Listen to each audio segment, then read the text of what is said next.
Edu tizimini o'rnatish bo'yicha navbatdagi qadam bizda guruhga o'quvchilarni qo'shish jarayoni hisoblanadi. Aytaylik, biz o'quvchilar ro'yxatini shakllantirib oldik.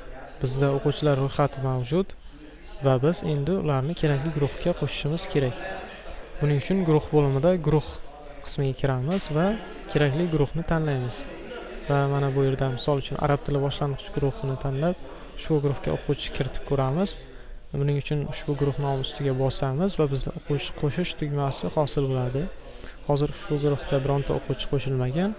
Biz o'quvchi qo'shishni bosamiz va mana bu yerda biz o'quvchini ismi orqali qidirishimiz yoki telefon raqamining oxirgi 4 ta raqami orqali qidirishimiz mumkin bo'ladi.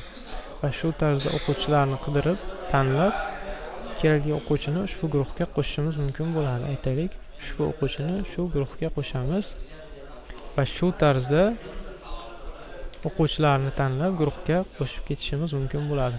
O'quvchilarni guruhga qo'shish shu tarzda amalga oshiriladi.